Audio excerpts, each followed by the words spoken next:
We made it to St Kilda.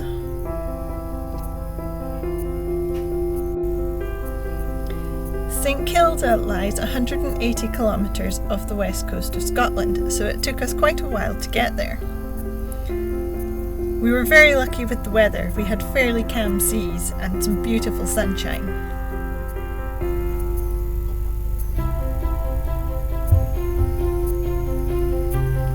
People lived on St Kilda for thousands of years, until the last of them, 36 islanders, were evacuated in 1930.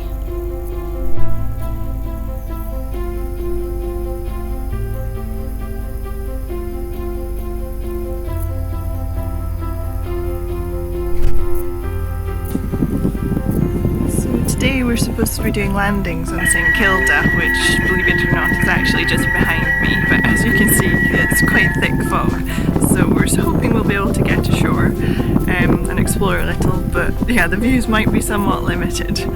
You just heard there the bell in the background. We ring the bell every minute during fog to just warn other ships that we're in the area and not to sail into us. We did eventually make it ashore and met the first locals, the Soay Sheep. They're native sheep to the island and they live completely wild, but they are studied by scientists, hence you can see some ear tags. And they are all over the islands.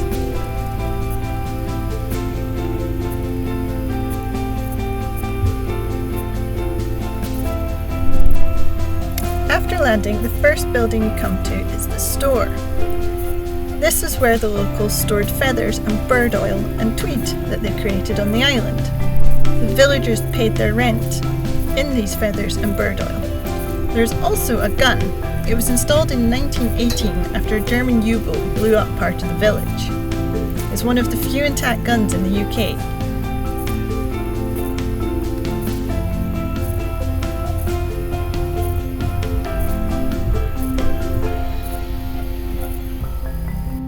Religion played an important part, though it was turbulent. Mass was summoned by the bell of the SS Janet Cowan, which was wrecked on St Kilda in 1864.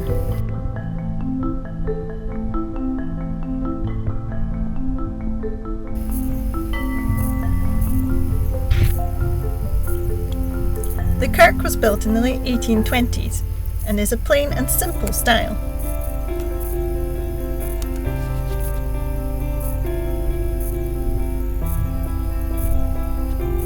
Off to the side is the schoolroom.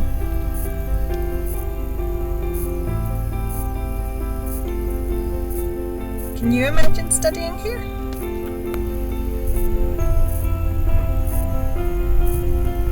Inside the old style desks is where you would keep all your belongings. This is the teacher's one.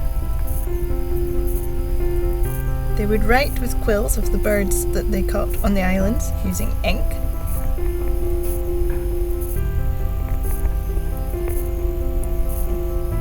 Even on these remote islands, you would still have to learn your sums.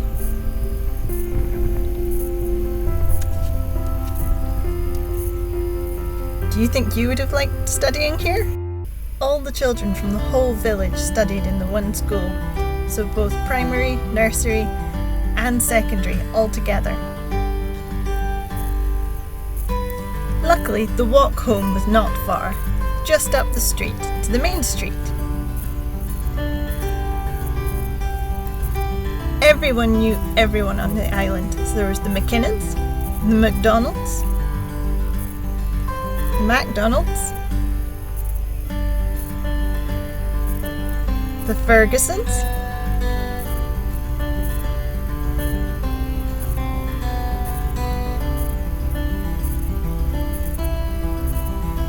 and the Gillies.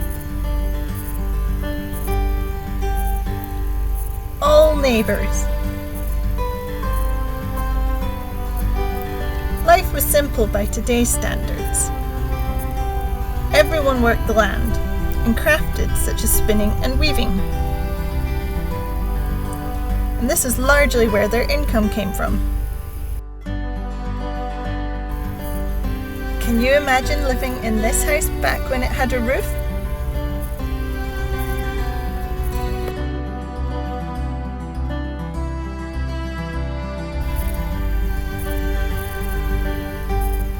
was even a post office where the men would meet outside every morning before going to work. And a lovely, peaceful oval graveyard with yellow iris flowers blowing in the breeze.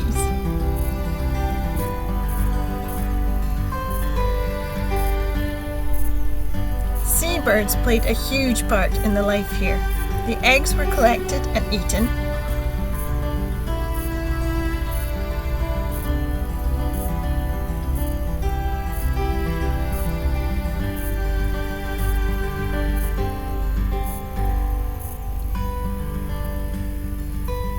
And the birds were caught and used for feathers and meat. This was extremely difficult work, as the birds live on sheer cliffs and have a wingspan of 2 meters. There are 1,260 small stone buildings called cleats dotting the island.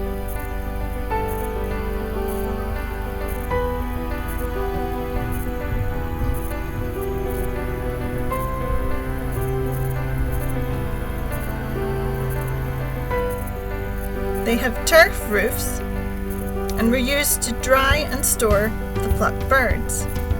You can see some of the turf falling apart here.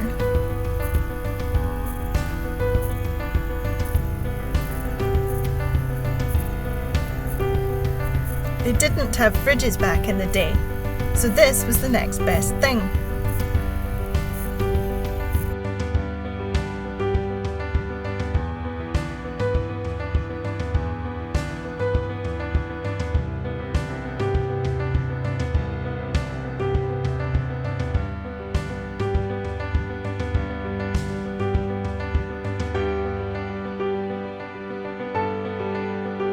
Today, St Kilda is a National Nature Reserve and World Heritage Site.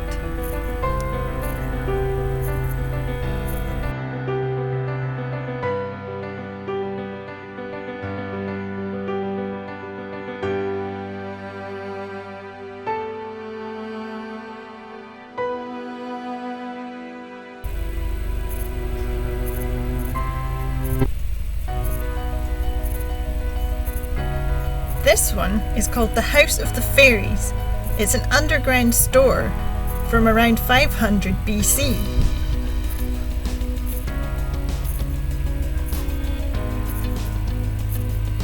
Again, because they had no fridges, this was one of the best ways to keep food from spoiling.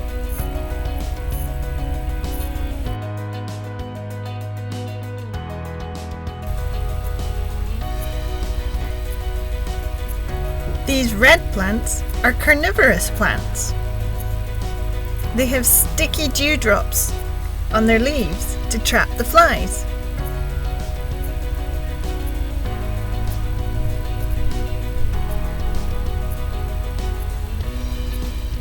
And this is another of Scotland's carnivorous plants called butterwort.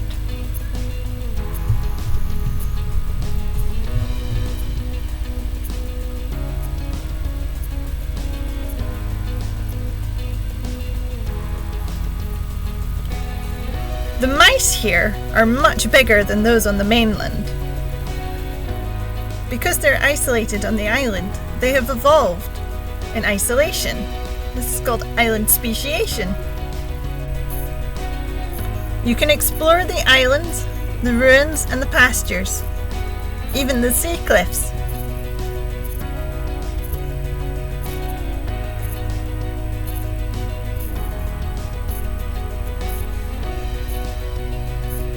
Battered by the Atlantic sweeping in.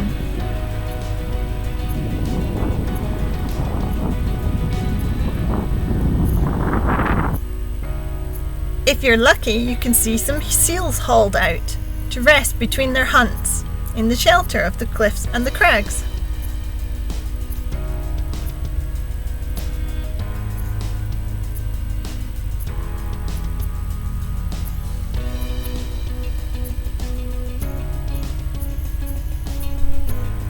All too soon, it was time to leave.